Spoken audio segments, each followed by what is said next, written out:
คณะโฆษณาอบรมแขวงจำปาสักสรุปการจัดตั้งปฏิบัติเวียกงานในศกปี 2025วันที่19พฤษภาคมนี้คณะโฆษณาอบรมแขวงจำปาสักได้จัดกองประชุมสรุปตีราคาการจัดตั้งปฏิบัติเวียกงานประจำปี 2025และทิศทางแผนการเวียกงานจุดสุมประจำปี 2026กองประชุมได้จัดขึ้นอยู่ห้องประชุมคณะโฆษณาอบรมแขวงโดยการเป็นประธานของฐานประดิษฐ์วรรณรัศมีคณะประจำพรรคแขวงหัวหน้าคณะโฆษณาอบรมแขวงมีคณะโฆษณาอบรมแขวงหัวหน้าคณะโฆษณาอบรม1นครและเก่าเมืองมีหัวหน้าห้องหัวหน้าแขนงและพนักงานวิชาการภายในคณะโฆษณาอบรมแขวงเขาห่วมในกองประชุมทานนางสุขสมพรพลอาสาห้องหัวหน้าคณะโฆษณาอบรมแขวงก็ได้ผ่านห่างบทสรุปตีราคาการจัดตั้งปฏิบัติเวียกงานโฆษณาอบรมประจำปี 2025และทิศทางแผนการเวียกงานจุดสุมประจำปี 2026พร้อมนี้ทานคำประสงค์พรหมวงศ์หัวหน้าแขนงขนขวาสังรวมและข้อมูลข่าวสารก็ได้ผ่านห่างแผนยุทธศาสตร์เวียกงานโฆษณาอบรมแขวงแต่นี่ฮอดปี 2030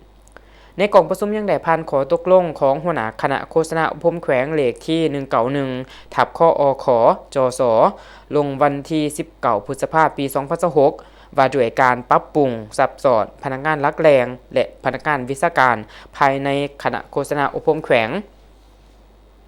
จากนั้นประธานกองประชุมก็มีคำถามจ่อจิ้มต่อห่างบทสรุปที่ทางแผนการและห่างแผนยุทธศาสตร์หอดปี 2030พร้อมทั้งเสนอให้หัวหน้าคณะโฆษณาอบรมเมืองนครปักเซ่ประกอบคำเห็นและแลกเปลี่ยนถอดทอนบทเรียนด้านวิชาการซึ่งกันและกันตอนถ่ายทานประดิษฐ์วรรณรัศมีคณะประจำพรรคแขวงหัวหน้าคณะโฆษณาอบรมแขวงประธานกองประชุมก็มีคำเห็นสังร่วมและโอ้ล้มเนื้อในสำคัญทานได้ยกให้เห็นหมากผลงานที่ผลเด่นของเวียกงานโฆษณาอบรมแขวงผลสำเร็จในการจัดกองฝึกอบรมยกระดับเพื่อสร้างความเข้มแข็งให้คณะภาคคณะกรรมการปกครองตาแสงในทั่วแขวง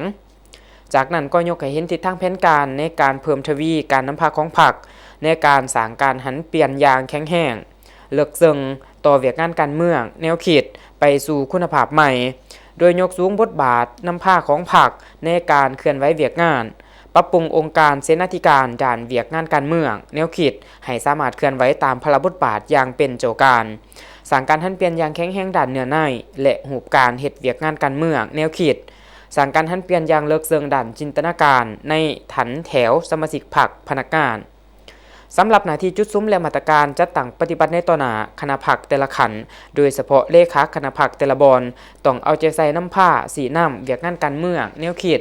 ยกสูงบทบาทความรับผิดชอบร่วมของหมู่คณะและของแต่ละสหายในคณะพรรคต่อเวียกงานการเมืองแนวคิดเป็นเจ้าการติดตามกวดกาสภาพปัญหาเร่งท่วงของแขนงการและท้องถิ่นของตนเพื่อสนองข้อมูลที่ละเอียดจะแจ้งและจะตั้งแก้ไขปัญหาให้เป็นรูปธรรมสร้างความเข้าใจเป็นเอกภาพภายในการจัดตั้งและในสังคมคณะโฆษณาอบรมแขวงต้องสืบต่อติดตามการจัดตั้งพันขยายและปฏิบัติเนื้อในมติกองประชุมใหญ่ทั่วประเทศครั้งที่12ของพรรคมติกองประชุมใหญ่ครั้งที่9ขององค์คณะพรรคแขวงอย่างเลิกเซิงทั่วถึงและให้ปรากฏผลเป็นจริง